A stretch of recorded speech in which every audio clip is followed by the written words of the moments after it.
Hello miss రావు, ఈ ఒక్క case విచారణ కనుక పూర్తయితే కేసీఆర్తో సహా కల్వకుంట్ల ఫ్యామిలీ జీవితాంతం జైల్లో ఉండాల్సి వస్తుంది. ఈ విషయాన్ని నేను చెప్పడం కాదు, రేవంత్ రెడ్డి గారే అనేక సందర్భాల్లో చెప్పారు. 18 మంది జడ్జిల ఫోన్లను ట్యాప్ చేశారు. వాళ్ళ ఇళ్లలో ఉండేటువంటి సభ్యులకు సంబంధించినటువంటి ఫోన్లు కూడా ట్యాప్ చేశారు. ఈ విషయం ప్రత్యేకంగా ఇప్పుడున్నటువంటి రాష్ట్ర ప్రభుత్వం చెప్పడము లేదా నేను వ్యక్తిగతంగా చెప్పడమే కాదు, ఫోరెన్సిక్ సైన్స్ ల్యాబ్ చెప్పింది. ఎలా చెప్పగలిగింది అని అంటే, భుజంగరావుకు సంబంధించినటువంటి ఫోన్లు, ల్యాప్టాప్లు, హార్డ్ డిస్క్లు వీటిని ఫోరెన్సిక్ సైన్స్ ల్యాబ్కి పంపిస్తే ఫోరెన్సిక్ సైన్స్ ల్యాబ్ నివేదిక ఇచ్చింది. ఆ నివేదికలో చాలా క్లియర్గా కేసీఆర్ గారి హయాంలో 18 మంది జడ్జిలకు సంబంధించినటువంటి ఫోన్లు ట్యాప్ చేశారు. వాళ్ళలో 5 మహిళా జడ్జిలు ఉన్నారు.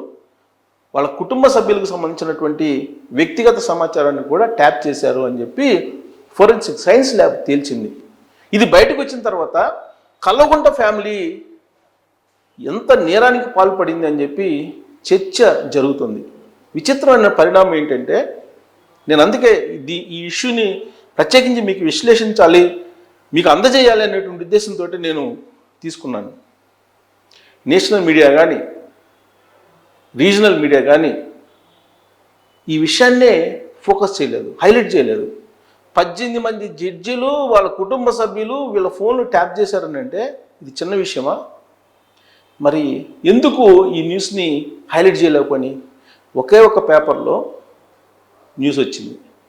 మిగతా నేను చాలా పేపర్లు సెర్చ్ చేశాను, నేషనల్ మీడియా అలాగే రీజనల్ మీడియా వీటన్నిటిని కూడా సెర్చ్ చేశాను. ఎక్కడా కూడా న్యూస్ కనిపించలేదు. 1-2 పేపర్లు అక్కడక్కడ కొంచెం ఇచ్చారు, కానీ ప్రధానమైనటువంటి పేపర్లు ఒక్కటి మాత్రమే ఇచ్చాయి. జగన్మోహన్ రెడ్డి గారి పత్రిక ఎక్కడ తిరిగేసినా న్యూస్ కనపడలా. అలాగే పింక్ మీడియాకి సంబంధించినటువంటి డిజిటల్లో కానీ లేదా ప్రింట్లో కానీ ఎలక్ట్రానిక్లో కానీ ఎక్కడ కనిపించలేదు. పింక్ మీడియాకి తోడుగా ఉన్నటువంటి కల్వకుంట్ల ఫ్యామిలీకి సానుభూతి మీడియాలో ఎక్కడ కనిపించలేదు. మరి ఇది చిన్న న్యూసా? 18 మంది జడ్జిలకు సంబంధించినటువంటి ఫోన్లు ట్యాప్ చేశారని అంటే ఇంకొక విషయం కూడా నేను మీకు గుర్తు చేస్తాను. సీనియర్ జర్నలిస్ట్గా 26 సంవత్సరాల నుంచి నేను అనేక సమస్యలను ఫేస్ చేస్తూ అనేక మంది లీడర్లతోటి విభేదిస్తూ సమాజం కోసం నేను రిపోర్ట్ చేసిన సందర్భాలు ఉన్నాయి. ఖచ్చితంగా ఈ న్యూస్ చూసిన తర్వాత డెఫినెట్గా కల్వకుంట్ల ఫ్యామిలీ నుంచి డెఫినెట్గా నాకు కూడా ఒత్తిడి వస్తుంది. అయినా కానీ నేనేమి మీకు సమాచారం అందించకుండా ఉండలేను కూడా, కాబట్టి అందిస్తున్నాను. కేసీఆర్ గారు 2014లో సీఎం అయ్యారు. సీఎం అయిన తర్వాత 4 జడ్జెస్ని ఏసీబీకి పంపించారు. మీరు కావాలంటే రికార్డ్స్ చెక్ చేసుకోవచ్చు.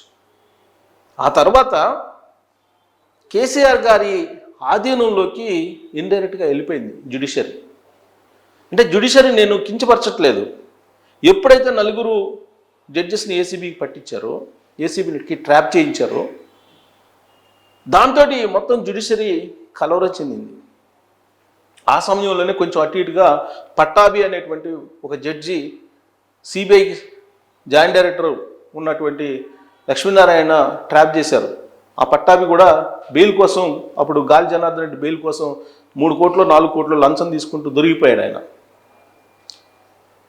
నాకు తెలిసినంత వరకు తెలంగాణకు సంబంధించినటువంటి ఉద్యమంలో కీలకంగా పాల్గొన్నటువంటి కొంతమంది అడ్వకేట్స్ ఉన్నారు.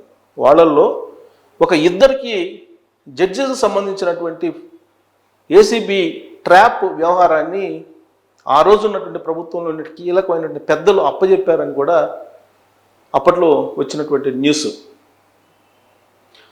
ఆ తర్వాత సీన్ కట్ చేస్తే జ్యుడిషియరీ కేసీఆర్ గారికి వ్యతిరేకంగా కానీ లేదంటే కేసీఆర్ గారి ఇష్యూ వచ్చినప్పుడు, ప్రభుత్వం ఇష్యూ వచ్చినప్పుడు ఏనాడు కూడా స్పందించలేదు సానుకూలంగా అనేది ఆర్టీసీ కార్మికుల సమ్మె సందర్భంగా మనం ఒక సంఘటనని గుర్తు చేసుకోవచ్చు. ఏంటంటే ఆ రోజు ఆర్టీసీ కార్మికులు 40 రోజులకు పైగా వాళ్ళు నిరాహార దీక్ష చేశారు. ఆ సందర్భంగా కొంతమంది చనిపోయారు, ఆత్మహత్యలు చేసుకున్నారు. ఆ సందర్భంగా ఈ సమస్యకు పరిష్కారం చూపించండి అని చెప్పేసి కొంతమంది ఆర్టీసీ కార్మికులు జడ్జెస్ దగ్గరికి వెళ్తే ప్రాధేయపడితే ఎవరు కూడా సుముఖంగా స్పందించలేదు. కానీ త్రిదండి చిన్నజీఆర్ స్వామి దగ్గరికి కొంతమంది కార్మికులకు వెళ్తే అభయం ఇచ్చారు. ఆ తర్వాత జరిగినటువంటి ఎట్ హోమ్ అనేటువంటి కార్యక్రమం రిపబ్లిక్ డే సందర్భంగా, ఇండిపెండెన్స్ డే సందర్భంగా గవర్నర్ కార్యాలయంలో ఎట్ హోమ్ అనేటువంటి కార్యక్రమం జరుగుతుంది. ఆ కార్యక్రమానికి ఆ రోజు ఉన్నటువంటి ఒక జడ్జి పాల్గొన్నారు. అలాగే ముఖ్యమంత్రి హోదాలో కేసీఆర్ గారు కూడా పాల్గొన్నారు. ఆ సందర్భంగా కార్మికుల సమస్యలని చూసి ప్రభుత్వానికి వ్యతిరేకంగా తీర్పు ఇవ్వలేనటువంటి పరిస్థితుల్లో పర్సనల్గా కేసీఆర్ గారికి ఆ రోజు ఉన్నటువంటి ప్రభుత్వ పెద్ద ఆయనకి మానవీయ కోణంలో ఆ సమస్యను పరిష్కరించండి అని చెప్పినట్టు ఒక పొలిటీషియన్, ఆ రోజు ఉన్నటువంటి టీఆర్ఎస్ పార్టీలో ఉండే ఒక పొలిటీషియనే బయట ఒకళ్ళిద్దరికి చెప్పినటువంటి మాట. అంటే జ్యుడిషియరీని ఏ విధంగా కేసీఆర్ గారు తనకున్నటువంటి తెలివితేటలతోటి అనుకూలంగా మలుచుకున్నారో చెప్పకుండా ఉండలేని పరిస్థితి. నేను అందుకే మీ ముందుంచేటువంటి ప్రయత్నం చేస్తున్నాను.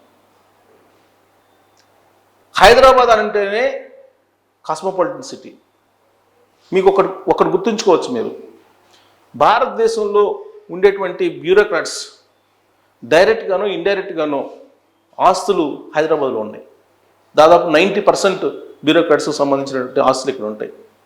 బ్యూరోక్రాట్స్ కానీ సమాజంలో కొంత సంపన్న వర్గాలు ఎవరైతే ఉంటారో వాళ్ళకి సంబంధించినటువంటి ఆస్తులు తెలంగాణలో ఉంటాయి. ఈ ఫోన్ ట్యాపింగ్ చేసి జడ్జిలో లేదంటే బ్యూరోక్రాట్స్కి సంబంధించినటువంటి కుటుంబ సభ్యులు ఫోన్ ట్యాపింగ్లు చేసి కొంతమంది వాళ్ళ ఆస్తులు లేదా వాళ్ళకు ఉండేటువంటి రిలేషన్స్, వాళ్ళకు ఉండేటువంటి ఇతరత్ర ప్రైవేట్ అంశాలు వీటిని చూపించి ఆ రోజు ఉన్నటువంటి ప్రభుత్వ పెద్దలు తమకు ఏం కావాలో అది జ్యుడిషియరీ ద్వారా కూడా చేయించుకోగలిగారు అనేటువంటి ఒక టాక్ అయితే ఉంది. దానికి బలం చేకూరేలా ఇప్పుడు ఫోరెన్సిక్ సైన్స్ ల్యాబ్ ఇచ్చినటువంటి రిపోర్టు కనిపిస్తుందని చెప్పి చెప్పక తప్పదు. ఏంటి ఈ రిపోర్టు చూద్దాం, మీకు వినిపిస్తాను. ఒకే ఒక పేపర్లో వచ్చింది, ప్రముఖ పేపర్లో, అది కూడా ఈనాడులో వచ్చింది. మిగతా పేపర్లు ఎక్కడ కనిపించలేదు. 18 మంది హైకోర్టు జడ్జిలపై నిఘా, ఏసీబీ కోర్టు న్యాయమూర్తిపై కూడా ఎఫ్ఎస్ఎల్ నివేదికలో బహిర్గతం, ఫోన్ ట్యాపింగ్ కేసులో కీలక అంశాలు వెల్లడి. ఫోన్ల అక్రమ ట్యాపింగ్ కేసు విచారణలో విస్తూ కొలిపే వాస్తవాలు బయటకు వస్తున్నాయి. గత ప్రభుత్వ సమయంలో తెలంగాణ హైకోర్టులో పనిచేస్తున్న 18 మంది న్యాయమూర్తుల వివరాలు ఈ కేసుకు సంబంధించిన నిందితుడి కంప్యూటర్లో ఉన్నాయని తేలింది. అందులో 5 మహిళా న్యాయమూర్తుల సమాచారం ఉంది. ఫోన్ల అక్రమ ట్యాపింగ్ పై తెలంగాణ స్పెషల్ ఇంటెలిజెన్స్ బ్రాంచ్ మాజీ ఓఎస్డీ ప్రభాకర్ రావు గారి నేతృత్వంలోని బృందంపై కేసు నమోదైనటువంటి విషయం తెలిసిందే. హైదరాబాద్ పోలీసులు నమోదు చేసినటువంటి ఈ కేసులో నిందితుల నుంచి స్వాధీనం చేసుకున్నటువంటి ఫోన్లను, వారు అధికారికంగా వినియోగిస్తున్నటువంటి కంప్యూటర్లను విశ్లేషించడానికి ఫోరెన్సిక్ సైన్స్ ల్యాబ్కు పంపారు. 3వ నిందితుడైన భుజంగరావు కంప్యూటర్ హార్డ్ డిస్క్కు సంబంధించి పోలీసులకు ఎఫ్ఎస్ఎల్ నివేదిక అందింది. ఆ కంప్యూటర్లో వివిధ రాజకీయ పార్టీలకు సంబంధించిన నియోజకవర్గ నేతలు, ఎమ్మెల్యే అభ్యర్థులు, పలువురు న్యాయమూర్తుల ప్రొఫైళ్లు ఉన్నాయి. ఈ మధ్య పదవీ విరమణ చేసినటువంటి 3 ప్రొఫైళ్లతో సహా మొత్తం 18 మంది న్యాయమూర్తుల వివరాలు లభించాయి. అందులో పదోన్నతి మీద సుప్రీంకోర్టుకు వెళ్ళిన న్యాయమూర్తి సమాచారం ఉంది. తెలంగాణ హైకోర్టు నుంచి ఇతర హైకోర్టులకు బదిలీ అయిన మరో 3 వివరాలు కూడా ఉన్నాయి. హైకోర్టు న్యాయమూర్తులకే పరిమితం కాకుండా అవినీతి నిరోధక చట్టం కింద ఏర్పాటైన నాంపల్లి ఏసీబీ కోర్టులోని ఓ కీలక జడ్జి ప్రొఫైల్ కూడా లభించింది. ఈ ప్రొఫైళ్లలో వారి ఫోటోలు, పుట్టు పూర్వత్రాలు, విద్యాభ్యాసం, ఉద్యోగ ప్రస్థానం, కుటుంబ సభ్యులు లాంటి అన్ని వివరాలు ఉన్నట్లు తెలిసింది. ఎఫ్ఎస్ఎల్ నివేదికలోని పూర్తి వివరాలు బహిర్గతమైతే మరిన్ని సంచలన విషయాలు వెలుగు చూసే అవకాశం ఉన్నట్లు తెలుస్తుంది. సో ఇప్పుడున్నటువంటి పరిస్థితుల్లో ఇది కనుక బయటకు వస్తే, ఈ మొత్తం రిపోర్ట్ కనుక బయటకు వస్తే కల్వకుంట్ల ఫ్యామిలీ ఆ రోజు అధికారంలో ఉన్నప్పుడు ఏం చేసింది అనేది బయటపడుతుంది. బహుశా రఘురామకృష్ణరాజు గారు సుప్రీంకోర్టులో పిటిషన్ వేశారు జగన్మోహన్ రెడ్డి గారి కేసుల గురించి. జగన్మోహన్ రెడ్డి గారి కేసును తెలంగాణ నుంచి బదిలీ చేయాలి వేరే రాష్ట్రానికి అని చెప్పి పిటిషన్ వేస్తే సుప్రీంకోర్టు పరిశీలించిన తర్వాత అవసరం లేదు అని చెప్పి నిన్నగాక మొన్న చెప్పింది. అసలు రఘురామకృష్ణరాజు గారు ఎందుకు పిటిషన్ వేశారు అనేది ఇప్పుడు అర్థమవుతుంది. 18 మంది జడ్జిల ఫోన్లు ట్యాప్ చేయడంతో పాటు వాళ్ళ కుటుంబ సభ్యుల వివరాలు, వాళ్ళ పర్సనల్ ప్రొఫైల్ కూడా కల్వకుంట ఫ్యామిలీ ఆధ్వర్యంలో ఉన్న ప్రభుత్వం వద్ద ఉన్నాయని FSL చెప్పింది, ల్యాబ్, ఫోరెన్సిక్ ల్యాబ్ చెప్పింది. అంటే రఘురామకృష్ణరాజు గారు పిటిషన్ ఎందుకు వేసి ఉంటారు? డెఫినెట్గా కేసీఆర్ గారు ప్రభుత్వం, ఆ రోజున జగన్మోహన్ రెడ్డి గారు ప్రభుత్వం ఇచ్చి పుచ్చుకునేటువంటి దూరంలో వ్యవహరించిందని చెప్పి అందరికీ తెలుసు, సర్వత్రా తెలిసినటువంటి అంశం. మరి ఈ ఫోన్ ట్యాపింగ్ చేయటం ద్వారా వ్యక్తిగత హాజరు నుంచి మినహాయింపు, అలాగే జడ్జిలు బదిలీ కావడం, దాంతోపాటు నాట్ బిఫోర్, ఇవన్నీ మనం చూసాం. మరి దాని వెనక ఈ ఫోన్ ట్యాపింగ్ల వ్యవహారం ఉందా? గురు శిష్యులుగా రాజకీయంగా ఉన్నటువంటి కేసీఆర్ గారు, జగన్మోహన్ రెడ్డి గారు మరి ఈ నివేదిక బయటకు వచ్చిన తర్వాత ఏం సమాధానం చెప్తారు అనేది మనం చూడాలి. పూర్తి స్థాయిలో ఇంకా ఆ report forensic science lab report రాలా, కొంతవరకు వచ్చింది. అది కూడా ఒక పేపర్ రిపోర్ట్ చేసింది. జాతీయ మీడియాలో ఏది కూడా టచ్ చేయాల. విచిత్రమైనటువంటి పరిణామం. అసలు ఇదేం చిన్న న్యూసా? బట్ నేషనల్ మీడియా పట్టించుకోలేదు, రీజనల్ మీడియా పట్టించుకున్నట్టు ధైర్యమే చేయదు. కారణం ఏంటంటే అక్కడ బ్లూ మీడియా, ఇక్కడ పింక్ మీడియా, ఇంకో పక్క ఎల్లో మీడియా అంటున్నారు. ఇక సరే పిచ్చ మీడియా భాగం పిచ్చ మీడియా ఉంటుంది. మరి సమాజానికి సరైనటువంటి సమాచారం ఇలాంటిది కూడా ఇవ్వలేనటువంటి అధైర్యంగా మీడియా ఉంది అని అంటే ఏమనాలి? ఇది చిన్న కేసా? ఇదేం చిన్నది కాదే. 18 మంది జడ్జిలు. అసలు ఓటుకు నోటు కేసు దగ్గర నుంచి ఫోన్ ట్యాపింగ్ వ్యవహారం నడుస్తుంది. 2014లో రాష్ట్రం విడిపోయిన తర్వాత జరిగినటువంటి ఎన్నికల్లో తెలంగాణలో కేసీఆర్ ప్రభుత్వం, ఆంధ్రప్రదేశ్లో చంద్రబాబు గారి ప్రభుత్వం వస్తే మరుసటి సంవత్సరం ఫోన్ ట్యాపింగ్ సంబంధించిన వ్యవహారం బయటకు వచ్చింది. అప్పటి నుంచి ఇప్పటి వరకు గోప్యంగా అది నడిచింది. ఆ రోజే కనుక ఫోన్ ట్యాపింగ్ మీద కేంద్ర ప్రభుత్వం కనుక స్పందించి ఉంటే ఇలాంటి పరిణామం రాదు కదా. మరి ఇప్పుడైనా సరే కేంద్ర ప్రభుత్వం ఈ ఫోన్ ట్యాపింగ్ వ్యవహారాన్ని సీరియస్గా తీసుకుంటుందా, తీసుకోదా? ఒకవేళ తీసుకోకపోతే కనుక న్యూస్ మీరు తెలుసుకోవడం, నేను విశ్లేషించడం వరకే పరిమితం అవుతుంది. అంతకు మించి దీనివల్ల సాధించేది ఏమీ ఉండదు. మరి ఇది బయటకు వచ్చిన తర్వాత కూడా జడ్జిలైనా అట్లీస్ట్ స్పందిస్తారా?